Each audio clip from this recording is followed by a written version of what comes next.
बिस्मिल्लाहिर्रहमानिर्रहीम। शुरू अल्लाह का नाम लेकर जो बड़ा मेहरबान निहायत रहम करने वाला है। तमाम तारीफ़ें उस अल्लाह अज़्ज़ व जल के लिए लायक व ज़ैबा है जो सारे जहाँ का बनाने वाला और उसको पालने वाला है। और दरूद व सलाम हो उसके आखिरी नबी हज़रत मोहम्मद मुस्तफ़ा सल्लल्लाहु अलैहि वसल्लम पर। अल्लाह रहम करे, अल्लाह रहम करे। बड़े दुख की बड़े अफसोस की बात है, बड़े सदमे की बात है। कुरान पाक पूरी दुनिया की वो वाहिद किताब है। कुरान पाक पूरी दुनिया की वो वाहिद किताब है जिसको सबसे ज़्यादा नज़रअंदाज किया जाता है। दुनिया की कोई किताब उससे ज़्यादा नज़रअंदाज नहीं की जाती। अल्लाह के वास्ते बात को समझने की कोशिश करो, उसकी बारीकी में गौर करने की कोशिश करो। कुरान पाक वो वाहिद किताब है जिसको सबसे ज़्यादा नज़रअंदाज किया जाता। और पूरे 72 फ़िरक़ों का सबका इस बात के ऊपर इत्तेफाक है, सबका मानना ये है कि वो अल्लाह का कलाम है। हर कोई मानता है इस बात को, लेकिन गौर करो इस बात के ऊपर। नुज़ूल कुरान में जब कुरान नाजिल हो रहा था तो सबसे पहले उसके अंदर आखिरत की आयत आई लिए। कभी समझो समझो, आखिरत आखिरत आखिरत, जहन्नुम जहन्नुमियों के साथ क्या होगा, सब आखिरत के बारे में आयत आई लिए। सोच के देखो, हर तरफ नज़र करके देखो और खुद हमारी ज़िंदगियों में नज़र करके देखो कि ये बात को हम नज़रअंदाज कर रहे हैं या हमारी ज़िंदगी में उसका कुछ असर है। गौर करके देखो, बात को समझने के वास्ते गौर करके देखो, हर तरफ नज़र करके देखो, हर तरफ।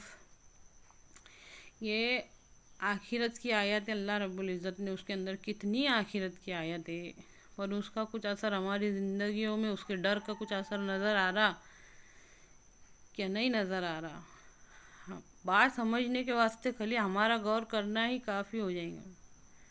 नज़रअंदाज किया जाता कुरान को, उसकी हिदायत से हिदायत नहीं ली जाती, उसकी नसीहत से नसीहत नहीं ली जाती।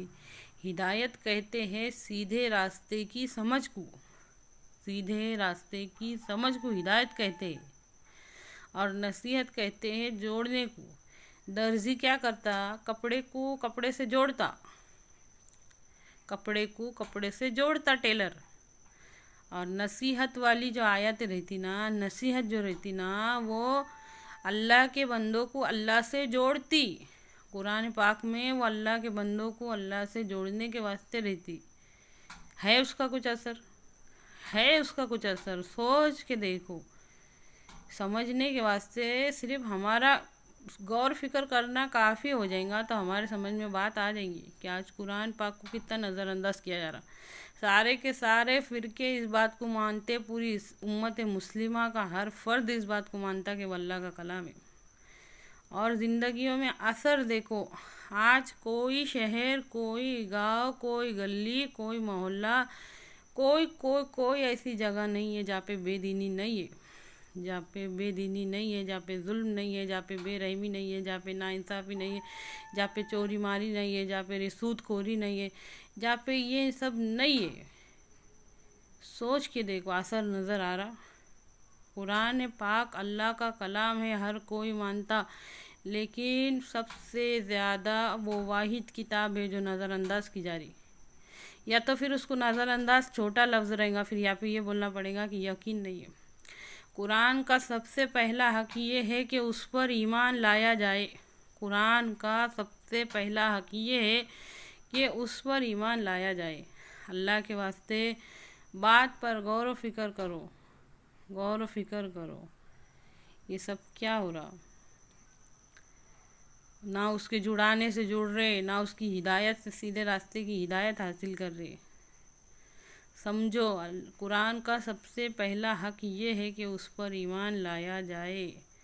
یہ چھوٹا موٹا مسئلہ نہیں رہتا، یہ ہماری آنے والی نسلوں کا، ہمارے خود کا، ہر کسی کی ہدایت کا معاملہ ہے، سیدھے راستے کی سمجھ کا معاملہ ہے، نجات کا معاملہ ہے، راہ نجات کا معاملہ ہے، آخرت کا معاملہ ہے۔